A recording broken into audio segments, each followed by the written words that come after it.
Equilibrio total. Un cuerpo está en equilibrio total cuando simultáneamente posee equilibrio traslacional y equilibrio rotacional. Esto es, cuando satisface las dos condiciones de equilibrio. La primera condición establece que un cuerpo posee equilibrio traslacional cuando la sumatoria de las fuerzas actuantes sobre él es igual a cero. Y la segunda condición establece que un cuerpo posee equilibrio rotacional cuando la sumatoria de los torques asociados a las fuerzas actuantes sobre él va a ser igual a cero. Veamos un ejercicio de aplicación. Una viga homogénea de 8 metros de longitud y 90 kilogramos de masa está sostenida mediante un perno grande a un soporte ubicado a una distancia de 2,5 metros de un extremo.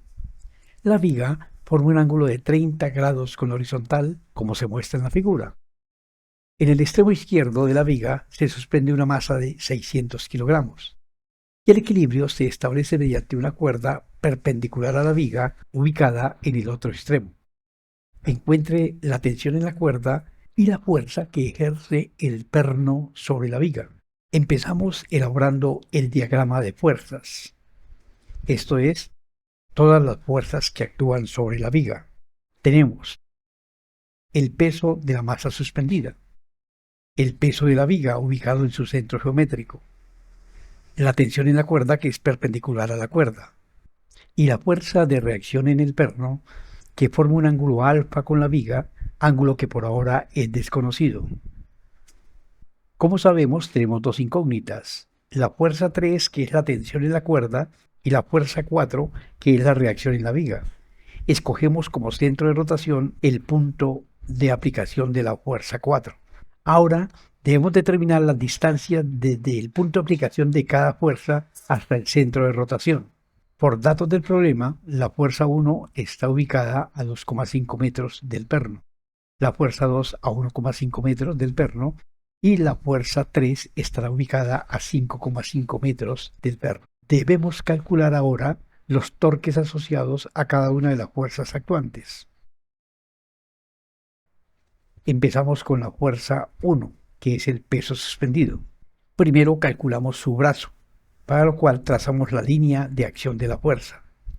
Ahora trazamos el vector perpendicular a esa línea, cuyo origen coincide con el centro de rotación. Ahí tenemos el brazo 1. Estos ángulos son congruentes por ser alternos internos. En el triángulo rectángulo formado, 2,5 metros viene siendo la hipotenusa. El brazo 1, el cateto adyacente para teta. Aplicamos razón trigonométrica, cateto adyacente es igual a hipotenusa por el coseno. El brazo 1 es igual a 2,16 metros. Para calcular magnitud, dirección y sentido del torque asociado a la fuerza 1, empezamos dibujando los vectores brazo y fuerza a partir del mismo origen. Aplicamos la regla de la mano derecha para llevar el brazo 1 a la fuerza 1 por el camino angular más corto.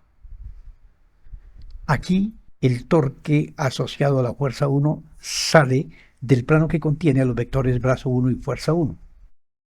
Y como la fuerza 1 le produce a la viga rotación en sentido contrario al giro de las manecillas del reloj, entonces el torque respectivo es positivo. Calculamos su magnitud. Brazo 1, que es 2,16 metros, por la fuerza 1, que es el peso de la masa suspendida. Y el peso se obtiene multiplicando la masa, 600 kilogramos, por la aceleración de la gravedad. Efectuamos operaciones y tenemos que la magnitud del torque 1 es de 12.700,8 metros por newton. Reservamos este valor. Calculemos ahora el torque asociado a la fuerza 2, que es el peso de la viga. Como la viga es homogénea, está ubicado desde el centro geométrico. Trazamos la línea de acción de la fuerza, buscamos la perpendicular a esa línea que sale del centro de rotación y ese es el brazo asociado a la fuerza 2. Los ángulos por construcción son congruentes. En el triángulo rectángulo formado, 1,5 metros es la hipotenusa y el brazo 2 es el cateto adyacente. Cateto adyacente es igual a hipotenusa por el coseno y va a ser igual a 1,30 metros. Dibujamos el brazo y la fuerza a partir del mismo origen, aplicamos la regla de la mano derecha y nos damos cuenta de que en este caso el torque entra al plano que contiene a los vectores brazo y fuerza. La fuerza 2 le produciría a la viga rotación en el mismo sentido en que giran las manecillas del reloj, por eso el torque asociado es negativo. Torque 2 es igual a menos 1.30 metros, que es el brazo 2, por la fuerza 2, que es el peso de la viga, masa por aceleración de la gravedad. El torque 2 es de 1146,6 metros por newton. Reservamos este valor. Calculamos el torque 3, el torque de la tensión en la cuerda. Línea de acción de la fuerza. Recordemos que la cuerda es perpendicular a la viga. Al trazar el vector perpendicular a la línea de acción de la fuerza a partir del centro de rotación, encontramos que la magnitud del brazo coincide con la distancia de 5,5 metros, por ser la fuerza perpendicular a la viga. Dibujamos el brazo y la fuerza a partir del mismo origen, aplicamos la regla de la mano derecha y el torque asociado entra al plano que contiene a los vectores brazo y fuerza. Esta fuerza produce rotación en sentido contrario al giro de las manecillas del reloj, entonces el torque es negativo. Brazo 3 por fuerza 3. El brazo es menos 5,5 metros. La fuerza 3 no la conocemos. Reservamos este valor. Torque asociado a la fuerza 4. Dibujamos la línea de acción de la fuerza. Observamos que la línea de acción de la fuerza pasa por el centro de rotación. Por lo tanto, la distancia perpendicular desde el centro de rotación hasta la línea de acción de la fuerza es igual a 0. Lo cual indica que el brazo 4 es igual a 0. Si el brazo es igual a 0, entonces el torque también va a ser igual a 0. Como ya tenemos los torques asociados a las fuerzas actuantes, aplicamos la segunda condición de equilibrio, sumatoria de torques igual a 0. Reemplazamos valores.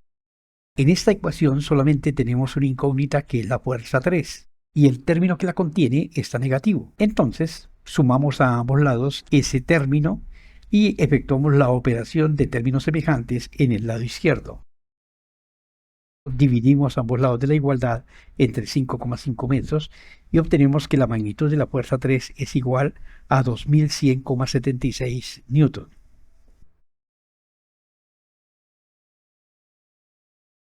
Conociendo la tensión en la cuerda, nos resta determinar la magnitud, dirección y sentido de la reacción en el perno. Para eso vamos a aplicar la primera condición de equilibrio, pero primero hagamos una construcción auxiliar. Observemos. Por construcción, los ángulos son congruentes. Sabemos que la fuerza 3 es perpendicular a la viga. Conocemos θ, que es igual a 30 grados. Entonces, ¿cuánto vale este ángulo? Por suma de ángulos tenemos que S es igual a 60 grados, puesto que ahí tenemos un ángulo recto. Ahora sí, aplicamos la primera condición de equilibrio, para lo cual tomamos un sistema de coordenadas y dibujamos las fuerzas a partir del origen.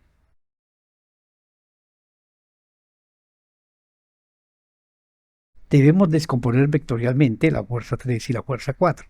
Por el extremo del vector, trazamos una perpendicular al eje X, y así obtenemos sus componentes rectangulares. Para 60 grados el cateto opuesto es la componente en Y y el cateto adyacente es la componente en X. Aplicamos razones trigonométricas. Ahora debemos descomponer la fuerza 4. Aquí la fuerza 4 forma respecto al eje X un ángulo, llamémoslo gamma. Ese ángulo no es conocido, es diferente al ángulo alfa, puesto que gamma lo está formando con el eje X, que es horizontal, y alfa es el ángulo que forma la fuerza 4 con la viga. Hacemos la descomposición gráfica para obtener las componentes de la fuerza 4 en el eje X y en el eje Y. Ahora sí, aplico la primera condición de equilibrio sobre cada eje coordenado. Sumatoria de fuerzas en X igual a 0. En el diagrama de cuerpo libre observamos que solamente tenemos dos fuerzas en el eje X. La componente de la fuerza 3 y la componente de la fuerza 4. La componente de la fuerza 3 apunta en sentido positivo, la otra apunta en sentido negativo. Aquí la incógnita es la componente de la fuerza 4. Como el término que la contiene está negativo, pues sumamos a ambos lados la fuerza 4. Y debemos tener en cuenta que la componente de la fuerza 3 en X es igual a la fuerza 3 por el coseno de 60. Efectuamos operaciones y obtenemos la magnitud de la fuerza 4 en el eje X, 1050,38 newton. Hacemos lo propio en el eje Y. La gráfica nos indica que hay 4 fuerzas en el eje Y. La única que apunta en dirección positiva es la componente de la fuerza 4. La fuerza 1, fuerza 2 y la componente de la fuerza 3 apuntan en sentido negativo. Aquí la incógnita es la fuerza 4 en Y. Los otros términos están restando. Para eliminarlos, sumo ambos lados de la igualdad. Reemplazo valores teniendo en cuenta que la componente de la fuerza 3 en Y es igual a la fuerza 3 por el seno de 60 grados. Así obtengo la magnitud de la fuerza 4 en el eje Y, que es de 8.483,31 newton. Veamos ahora lo que tenemos. En este triángulo rectángulo desconocemos la hipotenusa y desconocemos también el ángulo gamma. Conocidos los catetos, podemos aplicar el teorema de Pitágoras. Hipotenusa es igual a la raíz cuadrada de la suma de los cuadrados de los catetos. Reemplazamos valores y obtenemos la magnitud de la fuerza 4 igual a 8.548,09 newton. Para calcular el ángulo alfa podemos aplicar cualquiera de las razones trigonométricas, puesto que conocemos los dos catetos y la hipotenusa. Apliquemos arco tangente. Gamma es igual al arco tangente del cateto opuesto sobre el cateto adyacente. Reemplazamos valores, operacionamos y obtenemos un valor de 82,9 grados. Determinemos ahora el ángulo que forma la reacción en el perno con la viga. Tracemos una línea de referencia horizontal. Ese ángulo lo calculamos ya y es gamma. Ese ángulo es congruente con θ por alternos internos y este ángulo es alfa. Claramente observamos que alfa es igual a gamma más θ. Alfa es igual a 112,9 grados. De esta manera, al aplicar la segunda condición de equilibrio, encontramos la tensión en la cuerda. Y al aplicar la primera condición de equilibrio, obtenemos la magnitud, dirección y sentido de la reacción en el perno. Hasta una próxima oportunidad.